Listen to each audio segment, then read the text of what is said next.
문설주의 유월절 사건과 같은 말을 하고 주고 있습니다. 문설주에 예수의 피를 발랐는데 뭐가 넘어간다? 죽음의 영이 패스 오버 넘어간다는 거죠. 아, 여기 죽었구나 하면서 예수의 피와 함께 내가 죽었다는 거예요. 내가 십자가와 함께 거기 죽어야 되는 거예요. 그 믿음이 있어야 되는 거죠. 안 그러면 예수의 피를 이용하는 사람이라도요, 예수의 피와 함께 내가 십자가에 내 죄가 내가 죽었다는 거예요. 그 세례잖아요. 세례가 물속에 들어가서 내가 죽었다는 거예요. 그러면서 죄 없네 하면서 이 죽음의 영이 넘어간다는 거예요. 패스 오버 한다는 그 뜻입니다. 여러분, 하나님은요 십자가 사건을 통해서 구원을 선물해 주신 이유가 뭘까요? 하나님께서 다른 방법들도 상당히 많이 있잖아요. 뭐 꼭 예수님이 그렇게 처참하게 십자가에 죽을 필요가 없잖아요. 다른 방법도 있잖아요. 예수님 죽지 않고 다른 방법 쓸 수 있잖아요. 야, 과거 죄 이제 한꺼번에 싹 다 정리하자. 뭐 우리도 정부에도 그러잖아요. 과거사 정리, 뭐 과거사 뭐 정리위원회 모여가지고 자 이전 것 다 정리하자 이제.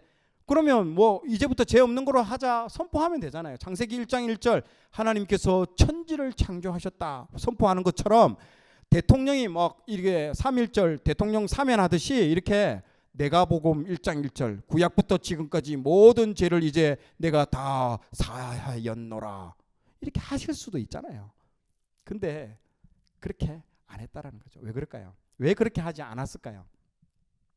그게 하나님의 성품을 몰라서 그런 거예요. 하나님의 성품은요 공의롭고 신실한 분이기 때문에 그렇다는 거죠. 말씀한 것은 반드시 지키시는 분이시기 때문에 그렇습니다. 그래서 죄 지은 사람은요 반드시 공의의 하나님은요 죽여야 됩니다. 그게 레위기의 제사 제도에 말하는 거. 죽여야 됩니다. 그게 공의의 하나님을 어긋나지 않고 정확하게 지키는 거예요. 그런데 하나님이 우리를 또 사랑해요. 이 죄 지은 사람을 죽이지를 못하는 거예요. 공의를 선택하면 사랑이 날아가고요. 사랑을 선택하면 공의가 날아가 버린 거예요. 모순이라는 거죠. 공의와 사랑은 두 개가 공존할 수 없는 모순. 한마디로 모순이 발생해요. 그런데 여기서 하나님의 놀라운 지혜가 나옵니다. 사단도 속아 넘어갔던 바로 그 사건, 십자가 사건인 거죠. 이것은 사단도 상상도 못했던 완전히 그런 상상도 못했던 그런 계획입니다. 오히려 사단이 예수님을 죽이려고 하는 그 하나님의 놀라운 그 계획과 설계에 사단이 도와주는 꼴. 내가 예수 죽여야지 하면서 죽였는데 그게 하나님의 원래 계획이었던 거예요. 어머나 깜짝 깜놀라는 거예요. 아니 이걸 상상이라도 했겠습니까? 자기 아들을 죽일 그 놀라운 계획을 사단이 상상이라도 했겠습니까? 그 하나님의 놀라운 계획에 사단이 도와주는 꼴밖에 안 됐다는 거죠. 그게 놀라운 지혜며 놀라운 정말 하나님의 놀라운 지혜라는 것입니다. 그래서 많은 학자들이 하나님의 놀라운 사랑과 공의 이 두 가지 모순되는 이 두 가지의 그 결정체가 이 십자가 사건이랍니다. 공의의 하나님도 만족시키면서 사랑의 하나님도 만족시키는 사건이 무슨 사건? 이 십자가 사건이에요. 그래서 모순을 해결해 버린 거죠. 자신이 내려와서 자신이 그냥 죽어버린 거예요. 이거는 상상할 수 없는 사건인 거죠. 이 십자가 사건은 우리를 구원하기 위해서 하신 것도 있지만은요. 나아가서는 하나님의 그 자신의 의를 드러내기 위해서 한 사건이기도 하다는 겁니다. 여러분은 여기서 우리는 하나님이 어떤 분인가를 반드시 아셔야 됩니다. 하나님은 나는 하나님 사랑의 하나님만 좋아. 여러분 그런 하나님이 아니라는 거죠. 공의의 하나님이 반드시 있다라는 겁니다. 그래서 하나님은 우리를 사랑하시기도 하지만요. 동시에 하나님의 의도 굉장히 중요하게 생각하는 분입니다. 그래서 하나님은 나를 사랑하니까 내가 내 마음대로 해도 하나님 내 사랑하겠지. 웃기는 생각이에요. 그건 자기 생각이에요. 그런 분이 아니라는 거예요. 하나님은요. 그러면 안 된다라는 거죠. 하나님이 나를 사랑하는 만큼 그분의 영광과 공의도 우리가 중요하게 생각해 드려야 된다는 거죠. 그래서 우리는 그분의 놀라우신 영광과 공의를 우리가 찬양하고 또 그리고 그걸 지켜드려야 되는 우리 신앙생활 가운데 그걸 지켜드려야 되는 것이 반드시 필요하다는 겁니다. 그게 그분을 존중하고 존경하고 정말 그분을 찬양하고 경배하는 그 표현이라는 거죠. 꼭 자기 위주대로 신앙합니다. 하나님 내 사랑하니까 내 마음대로 해도 하나님 다 용서해 주시겠지. 그런 분이 아니라는 겁니다. 그게 공의의 하나님을 놓치고 있는 거죠. 그 얘기를 하는 겁니다. 자, 그러면 3장 말미에 이런 질문을 던집니다. 그럼 율법 필요 없나? 율법 버려도 되나? 이런 질문을 스스로 던지고 있습니다. 그 3장의 말미에 보면 율법은 우리에게 어떤 도움이 될까? 그 얘기를 이제 하겠다라는 거죠. 자, 첫 번째, 율법은 죄를 깨닫게 하는 기능이 있습니다. 그 첫 번째입니다. 율법에 좋은 기능이 있는데요. 그것이 바로 우리가 죄인임을 깨닫게 해준다는 게 첫 번째고요. 그래서 로마서 7장 7절에서 8절의 내용이 그 내용으로 나옵니다. 이 우리는 율법 이전에도요. 율법이 있기 이전에도 죄인이었습니다. 그런데 문제는 우리가 얼마나 큰 죄인인지를 몰랐다라는 거죠.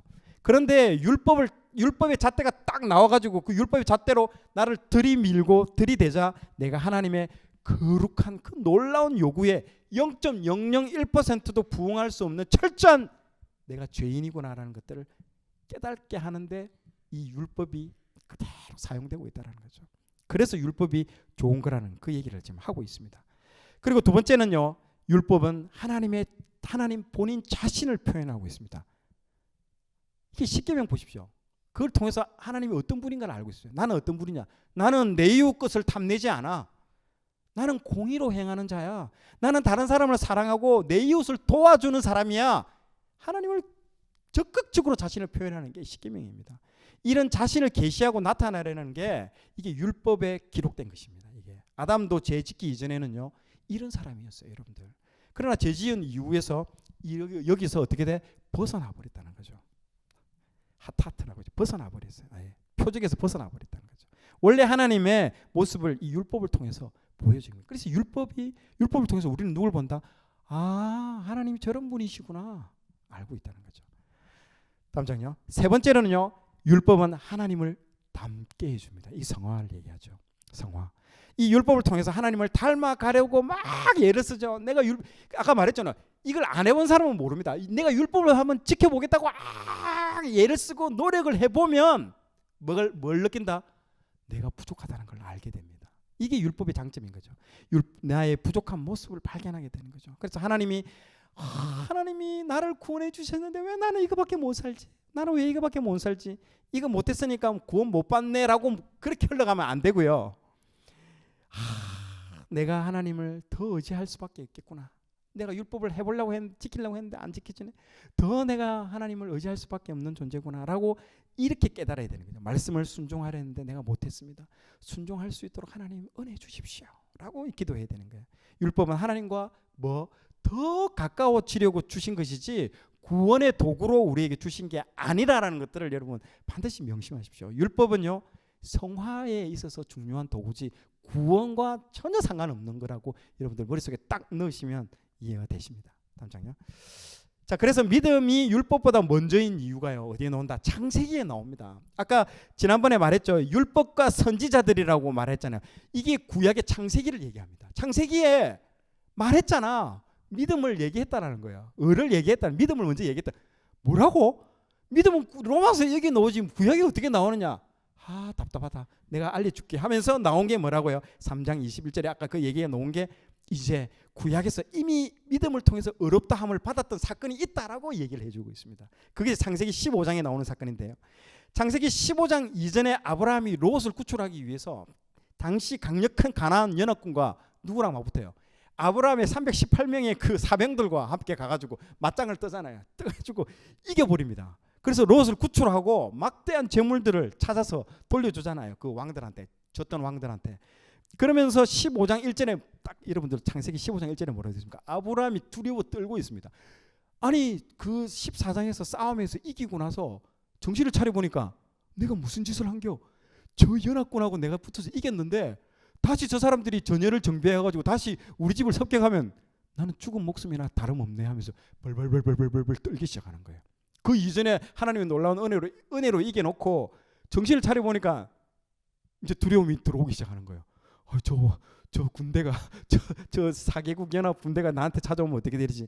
그때 하나님이 나타나가지고 데리고 나와가지고 저 하늘의 별을 봐라, 저 바다의 모래를 봐라, 내가 네 후손을 그렇게 만들어주겠다라고 하나님께서 얘기를 하잖아요. 그러면서 나는 너의 방패야, 나는 너의 상급이야 라면서 하나님께서 다시 벌벌벌 떨고 있는 아브라함한테 위로를 주고 힘을 주시고 믿음을 주시잖아요. 그러면서 저기 보세요. 창세기 15장 6절에 이런 말 하세요. 아브라함이 여호와를 믿으니 여호와께서 이를 그의 의로 여기시고 라고 얘기 나오는 거예요. 여기서 의라가 나오잖아요. 이게 그 믿음을 얘기하는 거예요. 믿음을 여호와를 믿으니 이것을 의로 여기시고, 이게 지금 로마서에 말하는 그 내용이 15장에 나오고 있습니다. 근데 여러분 중요한 게 17장에 무슨 내용이 나오죠? 할례 사건이 나옵니다. 이 할례가 율법의 전형적인 율법의 그 근거를 하고 있거든요. 그러니까 할례가 17장에 나오는데 그 할례 그 율법의 상징인 메타포인 그 할례 사건보다도 무려 2장에 앞서 15장에 믿으면 구원을 받는다라는 믿음이 의라는 그 이야기가 15장에 벌써 이미 등장하고 있다라는 거죠. 지금 이걸 얘기하고 있습니다. 지금 로마서에서 아까 3장 21절에서 말하고자 하는 게 지금 이거 얘기하고 있는 거예요. 하나님이 믿음을 의로 여기고 있다는 거예요. 그런 뒤에 17장에 할례 사건이 나옵니다. 유대인들이 가장 중요하게 생각하는 할례. 그러면 창세기만 보더라도 믿음으로 의롭다고 칭함을 받은 사건이 15장, 17장의 할례 사건. 이게 나오면서 율법주의자들이 할 말을 잊게 되는 거죠. 맞네. 로마서 읽으면서 맞네. 논리에 순복하게 되는 거죠. 설득당하게 되는 것이죠. 그 얘기하는 겁니다. 그래서 지금 이제 그 다음부터 이제 로마서 4장 5장으로 이제 넘어가도록 하겠습니다. 계속 이어서 진행해 나가겠습니다. 이처럼 믿음으로 의롭게 되는 예를 먼저 말하면서 4장부터는요 믿음의 조상 아브라함 이야기를 본격적으로 이제 합니다. 그래서 3장 21절 뒤에 후반절에 야 너희들 자꾸 율법자에다들 너희들 자꾸 그런 얘기 하는데 믿음으로 의를 받은 사람이 있다. 너희들이 이 사람 하면 끄박 넘어가잖아요. 그 사람이 누구야? 아브라함, 다윗. 두 사람 얘기하면 그냥 유대인들은요 끄박 넘어갑니다. 그 두 사람 이야기를 이제 내가 할게 하면서 4장부터 아브라함하고 다윗 이야기를 합니다. 그리고 5장에서는요 이렇게 구원받은 사람들의 특권이 있다라고 5장에 얘기를 해주고 있습니다. 자, 5장 첫 번째, 이제 그런 사람들은 믿음으로 의로움을 받았던 사람들의 특권은 뭐다? 하나님과 합평을 누린다는 것. 첫 번째, 관계가 회복된다는 거죠. 인간의 두려움은요 죄로 인해서 하나님과 원수가 되었기 때문에 우리 가운데 두려움이 있는 거예요. 예수 믿기 전에 우리 참 두려움이 있었는데 그게 하나님과 원수가 되었기 때문에 그런 거예요. 그러니까 하나님 언제든지 이렇게 막 몽둥이 들고 내리치기 직전에 그걸 생각하는 거죠. 스스로 자신의 문제를 해결하려고부터 시작되는 것이죠. 가인이 하나님을 떠나서 뭘 쌓습니까? 애녹성을 쌓지 않습니까? 두려워서 그런 거예요. 두려워서. 그러면서 우리 아들은 이 성에서 안전하게 보호받겠지라고 이제 하면서 성을 지어주는 거예요. 여러분들 보세요. 장사가 안 되면요 막 죽을 것 같죠. 직장에서 해고될 것 같아가지고 막 죽을 것 같고, 신앙도 이거 안 하면 하나님이 나를 벌 주실 것 같고 하는 이런 두려움들이 계속 우리 안에 막 들어온다라는 거죠. 예수 믿을 때 오는 첫 번째 특권이 뭐라고요? 화평이 온다는 거죠. 화평, 평안이, 두려움이 사라지게 된다는 거죠. 그게 첫 번째. 두 번째는요 하나님의 영광을 바라보고 즐거워한다는 거죠. 하나님의 영광을 바란다는 것은 뭡니까?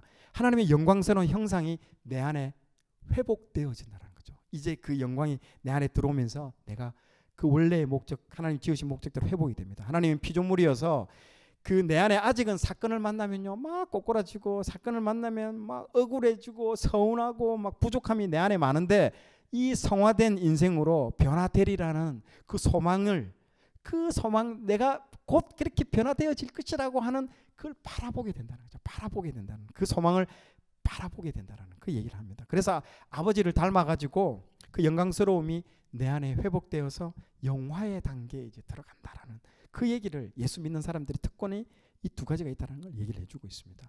너무너무 읽으면요 너무너무 감동적이고 감격적입니다. 그래서 로마서는요 따분한 책이 아닙니다. 알면요 놀라운 책입니다. 5장 19절을 보시겠습니다. 이것도 구약을 통해서 설명하고 있습니다. 제가 이 땅에 어떻게 들어왔는지를 잘 설명하고 있습니다. 아담과 예수님을 이제 대조해서 설명해 주고 있습니다. 원래는 죄가 없었는데 이 선악과를 먹어서 제가 들어오게 됐는데, 이게 불순종의 이야기를 하고 있습니다. 아담이 하나님 말씀에 불순종함으로 세상에 죄가 들어오게 되었다는 거죠. 아담이라는 이 한 사람 때문에 죄가 들어왔는데, 그런데 예수님이라는 이 둘째 아담의 순종으로 말미암아서 이 땅에 뭐가 들어왔다고요? 의가 들어왔다는 거죠. 그래서 우리가 구원받았다는 거죠. 그래서 생명이 들어왔다라는 그 얘기를 지금 하고 있습니다. 아담을 첫사람 아담이라고 하고요. 그리고 예수님을요 뭐라고요? 마지막 아담이라고 이렇게 고린도전서에서 부르고 있죠. 예. 그래서 성경은 아담이 죄지은 사건과 예수님이 하나님께 순종해서 십자가의 의를 가져온 사건을요 대비해서 보여주고 있습니다. 자, 오늘 내용이 좋았다면 좋아요, 구독 부탁드리겠습니다. 좋아요, 구독, 알림 설정은 콘텐츠 제작에 큰 힘이 됩니다.